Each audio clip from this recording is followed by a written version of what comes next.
నదిలా ఒక కథలా సాగిపోవాలి జీవితం. సుడులైనా వ్యధలైనా ఏవీ కావు శాశ్వతం. నదిలా ఒక కథలా సాగిపోవాలి జీవితం. సుడులైనా వ్యధలైనా ఏవీ కావు శాశ్వతం. వేణుకు యూనివర్సిటీ నుండి ఒక లెటర్ వచ్చింది. ఆ లెటర్ ప్రకారం అతడు 11వ తరగతి పరీక్ష కట్టడానికి సంసిద్ధుడవుతాడు. దాంతో చదువు మీద దృష్టిని బాగా కేంద్రీకరిస్తాడు. ప్రస్తుత కాలంలో ధనార్జనకు విలువ పెరిగింది, నైతిక విలువలు తగ్గిపోతున్నాయి. వీటన్నింటిలో వేణు వంటి వికలాంగులకు విద్యయే గౌరవం పెంచే ముఖ్య సాధనం. అదే వారికి భగవత్ స్వరూపం. అందుకే వేణు 1965లో విద్యార్జన మార్గంలో అడుగుపెట్టాడు. 2 వసంతాలు అంధుల పాఠశాలలో చదివి తొలి విద్యార్థి దశను పూర్తి చేశాడు. తండ్రి మరణానంతరం ఆ దిశను మార్చుకొని ఇంట్లోనే ఉంటూ ప్రైవేటుగా రాసి ఉత్తీర్ణుడై మలిదశ విద్యార్థి దశను పూర్తి చేసుకున్నాడు. అదేవిధంగా ముందుకు సాగాలనుకున్నాడు. కానీ వేణు ఆశయానికి సత్యనారాయణ సార్ పరీక్షాపత్రం పూర్తి చేసే సమయంలో జన్మదిన తేదీ తక్కువ వేసి రాయడం వల్ల 3 సంవత్సరాల వ్యవధి శిక్షగా వేయబడింది. మరో పరీక్ష రాయడానికి వేణు ఈ సమయంలో గృహస్థుడయ్యాడు. హృదయం ప్రేమ గాయాలతో నిండిపోయింది. 3 సంవత్సరాల సంఘర్షణ ఫలితంగా తన సహచరితో సహవాసం మొదలుపెట్టాడు. జీవితంతో రాజీ పడాలన్న ఆలోచనతో ముందుకు సాగిపోయాడు. అయినా తన లక్ష్యమైన చదువును విస్మరించలేదు. ప్రాతస్మరణీయం చేసుకున్నాడు. మారుతున్న పరిస్థితులకు అనుగుణంగా రూపురేఖలను దిద్దుకున్నాడు. చివరకు 1971 అక్టోబర్లో 3వ దశ విద్యార్జనలో అడుగుపెట్టాడు. ముందుకు నడిచాడు. 1971 అక్టోబర్ రానే వచ్చింది. వేణు చిరకాల స్వప్నం ఫలించనుంది. సంతోషం 10 రెట్లు పెరిగింది. ఉత్సాహం ఉరకలు వేసింది. దాదాపు 3 సంవత్సరాల పాటు కన్నులు కాసే విధంగా ఎదురుతెన్నులు చూశాడు. ఈనాటికి ఆ కల నిజమైంది. ఈ పరీక్షకు రుసుం కట్టడానికి ఆనాడు నిస్సహాయ స్థితిలో తన ప్రాణానికి ప్రాణమైన సాధనను దూరం చేసుకున్నాడు. దీప్తితో బంధం ముడివేసుకున్నాడు. అంతటి ఘన చరిత్ర గల పరీక్ష రానే వచ్చింది. సంవత్సరం పాటు అంటే 69లో జరిగిన ప్రత్యేక తెలంగాణ ఉద్యమాన్ని 3 సంవత్సరాల కాలం దాటి వచ్చింది. తనలో ఉషోదయాన్ని నింపింది. మహాతపస్సు వలె ఈ పరీక్ష రాయడానికి అహర్నిశలు ప్రయత్నించాడు. హాల్ టికెట్టు అనుమతి పత్రం కూడా అందుకున్నాడు. వేణు పరీక్షా కేంద్రం ఉస్మానియా విశ్వవిద్యాలయంలోని ఆర్ట్స్ కాలేజ్. హాల్ టికెట్ తీసుకొని వారం ముందే యాకత్పుర వృద్ధుల వికలాంగుల శరణాలయంలోకి చేరుకున్నాడు. అందులో అతనికి సీటు ఉండడం వల్ల సమస్యలేవీ కలగలేదు. వేణుతో పాటు మరో 4 ఉస్మానియా మెట్రికులేషన్ పరీక్ష రాస్తున్నారు. అందరూ కలిసి పుస్తకాలను చదవడానికి రీడర్ను పెట్టుకున్నారు. అతనితో పరీక్ష రాస్తున్న వారిలో మిత్రుడు ఆండ్రూ వేణుకు బాగా సహకరించాడు. అతనికి పాక్షికమైన చూపు ఉండడం వలన వేణును సురక్షితంగా తీసుకువెళ్ళడానికి అవకాశం కలిగింది.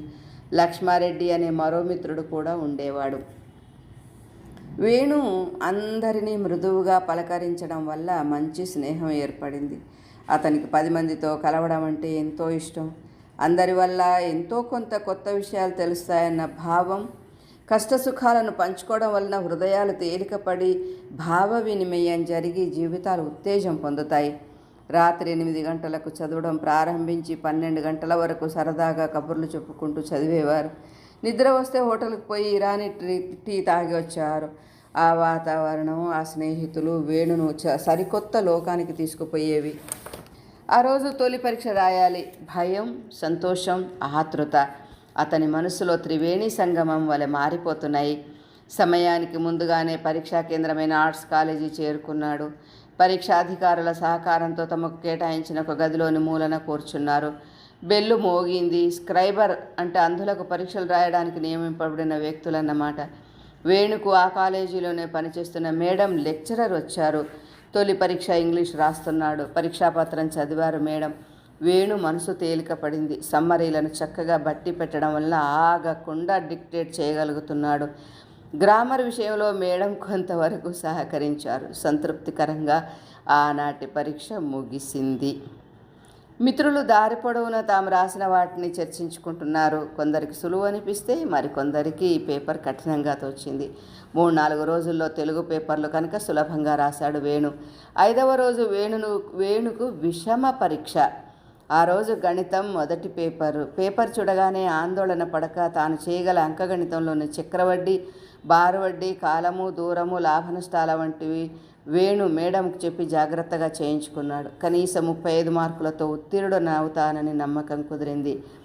2వ రోజు 2వ పేపర్ పూర్తిగా బీజగణితం, రేఖాగణితం ఉంటాయి. అవి వేణుకు చేయడం రావు. కొన్ని చిన్న చిన్న బిట్లు తెలుసో తెలియకో చేయించాడు. అంతవరకు చేసిన వానిలో ఎన్ని సరైనవో తెలియవు. ఉత్తీర్ణత పొందుతాడో లేదో తెలియదు. ఒక వంక భయం, వేరొక వంక నిస్సహాయత, ఇంకొక వైపు మేడం తన ముందే కూర్చొని చెప్పింది. రాయడానికి సిద్ధంగా ఉన్నారు. ఇద్దరి మధ్య మౌనం. దాన్ని ఎప్పుడు వేణు భరింపలేడు. అది అతనికి శాపం వల్ల తోచింది. తానొక్కడైతే ఎంతసేపు అయినా సహిస్తాడు. పైగా ఆన్సర్ రావడం లేదా, ఇంకో ప్రశ్న చదవనా అంటూ మేడం మృదువుగా అడిగితే ముచ్చెమటలు పోస్తున్నాయి. ఆన్సర్స్ రావడం లేదు మేడం అన్నాడు ధైర్యం చేసి. వెంటనే మేడం ఏమనుకున్నారో తెలియదు కానీ బయటకు పోయి 10 నిమిషాల్లో తిరిగి వచ్చారు. 2వ పేపర్లోని ఆన్సర్లను ఒక విద్యార్థి దగ్గర రాసుకొని వచ్చి వేణు సమాధాన పత్రంపై రాశారు. దాంతో తప్పక ఉత్తీర్ణుడనవుతానన్న నమ్మకం ఏర్పడింది. మేడంకు కృతజ్ఞతలు ఎట్లా చెప్పాలో తెలియడం లేదు. ఆ సమయంలో ఆమె కులదైవం కన్నా మిన్నగా దర్శనమిచ్చింది. ఈ పరీక్షలో అతని జీవితానికి ముఖ్యాధారమైనవి. వీటిపైననే అతని భవిష్యత్తు నిర్మింపబడుతుంది. అతడు వైవాహిక జీవితంలో అడుగు పెట్టడం అనే తప్పును దిద్దుకునే సదవకాశం ఈ పరీక్షలు. ఇక లెక్కల సబ్జెక్టు ఉండే చివరి పరీక్షలు కూడా ఇవే. అందుకే మేడంపై అంతటి అభిమానం, గౌరవం. అతని హృదయం తేలికపడింది. లక్ష్మారెడ్డికి ఏ సహాయం అందలేదు. పరీక్ష పోతుందని నిర్ణయించుకున్నాడు. తనను కూడా కాలం దురదృష్ట పంచుల వరకు కొనిపోయి మనసు మార్చుకొని తిరిగి అదృష్టం వైపు నడిపించినట్లు అనిపించింది. వేణు తక్కిన డొమెస్టిక్ సైన్స్, సాంఘిక శాస్త్ర పరీక్షలు సంతృప్తికరంగానే రాశాడు. చివరి పరీక్ష రాస్తుంటే బాధ కలిగింది. ప్రతిరోజు మేడం ఎదురుగా కూర్చొని తాను సమాధానాలు డిక్టేట్ చేస్తుంటే తెలియని ఆనందం ఏదో కలిగినట్లు అనిపించింది. ఆమె రూపురేఖలు ఎట్లా ఉంటాయో తెలియదు కానీ అతని మనోమందిరంలో మాత్రం మేడం ఒక సౌందర్య దేవత.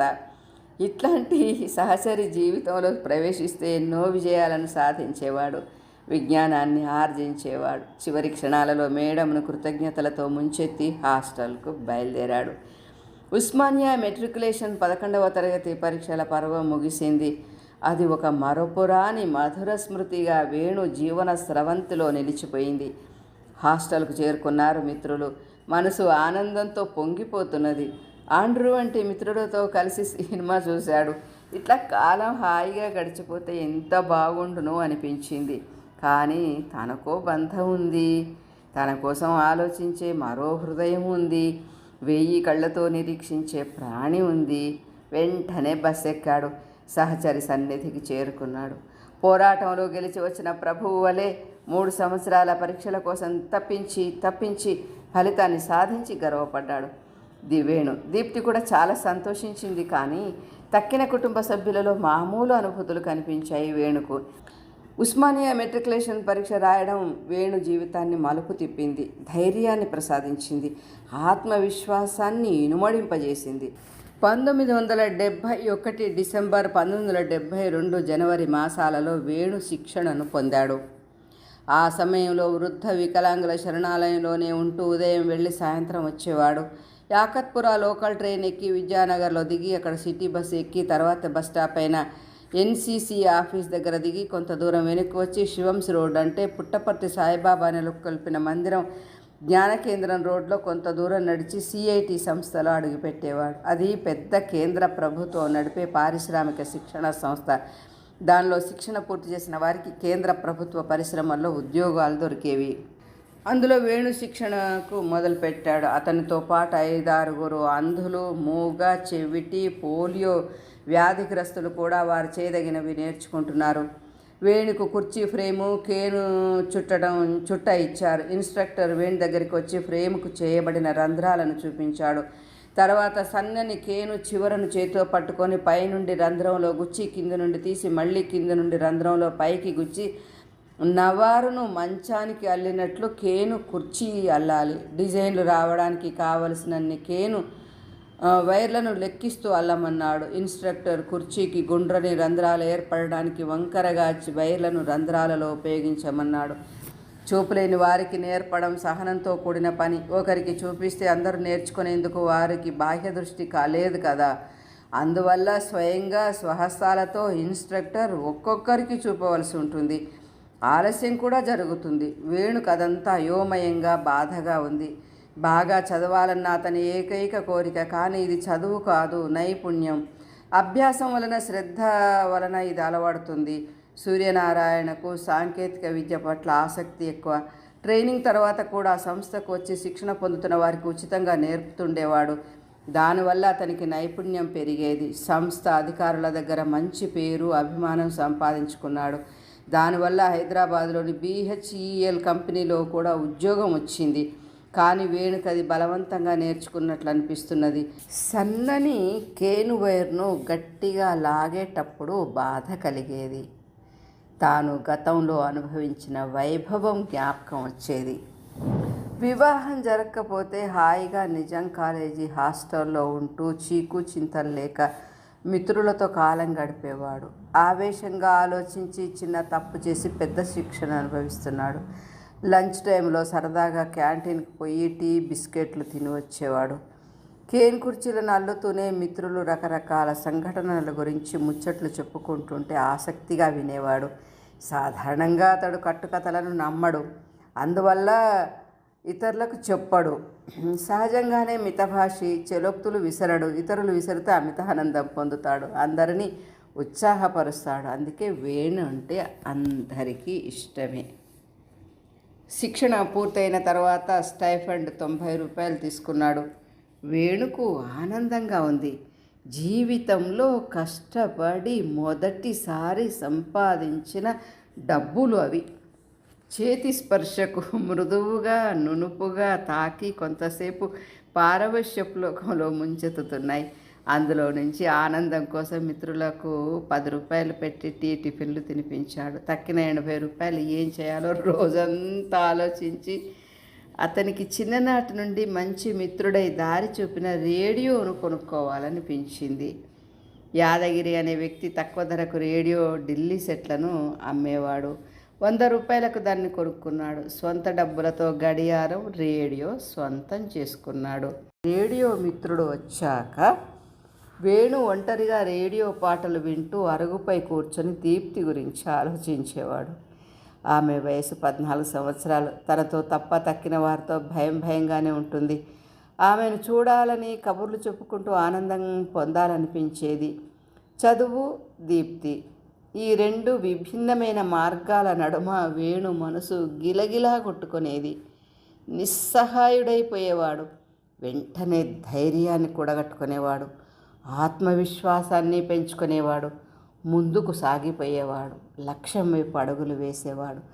కాలానికి ఎదురీదటానికైనా సిద్ధపడేవాడు. స్నేహితులు చెప్పిన ఆ 2వ మార్గం తెలుగు విశారద పరీక్షలు రాసి తెలుగు పండిత శిక్షణ పూర్తి చేసి ప్రభుత్వ టీచర్గా ఉద్యోగం సంపాదించుకోవడం. కృష్ణారెడ్డి అనే అంధుడు అలాగే త్వరగా ఉద్యోగం సంపాదించుకున్నాడని అతని చేతనే సలహాలు ఇప్పించారు మిత్రులు. అంతటి మిత్రుల మాటలను వేణు ఎందుకు నమ్మడు? తప్పనిసరిగా వారి సలహాలను పాటించాలని నిర్ణయించుకున్నాడు. తెలుగు విశారదకు సంబంధించిన విషయాలను ఆంధ్ర సారస్వత పరిషత్ బొగ్గులకుంటలో ఉన్న సంస్థకు పోయి చేయవలసిన కోర్సులను తెలుసుకున్నాడు. పుస్తకాలను అక్కడే కొనుక్కున్నాడు. 50 రూపాయల పరీక్ష రుసుము కూడా కట్టాడు.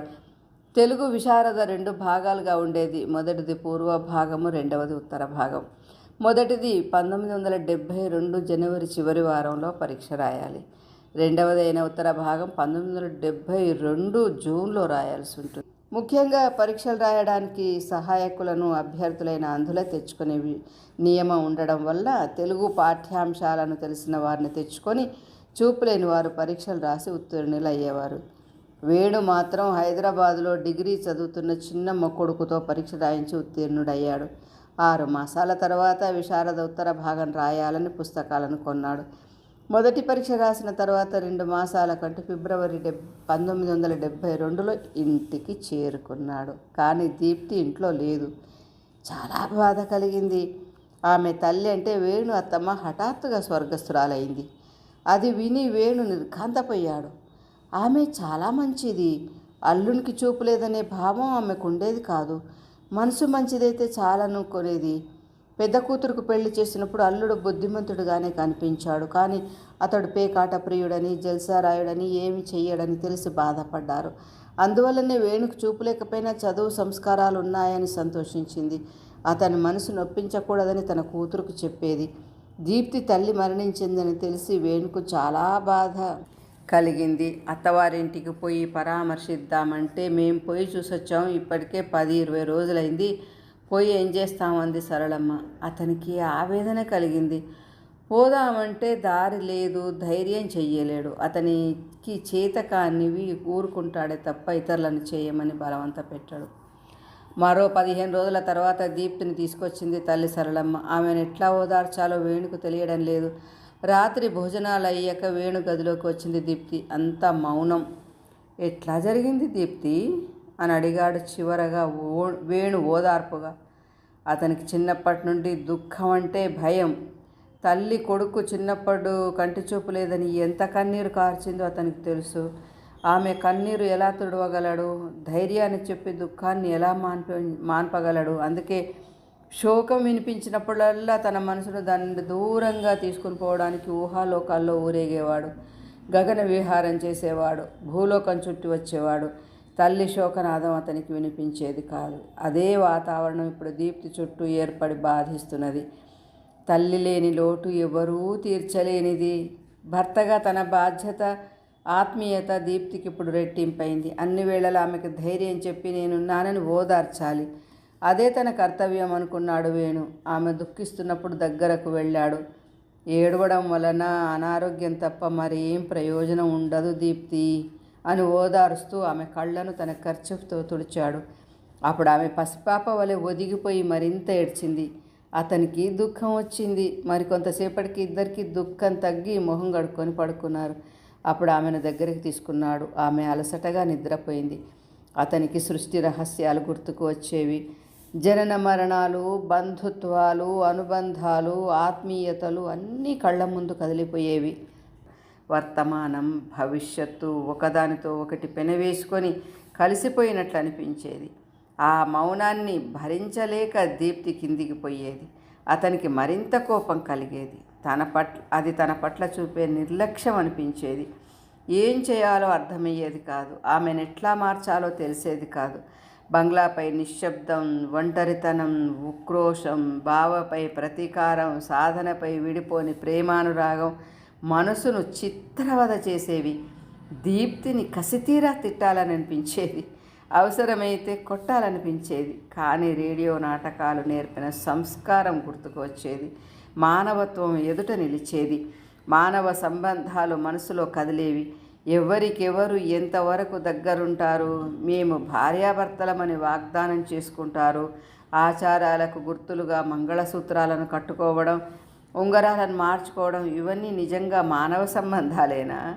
తల్లి బిడ్డల మధ్య పరోక్ష పద్ధతి కూడా మానవ సంబంధాల్లో ఉంటుందా?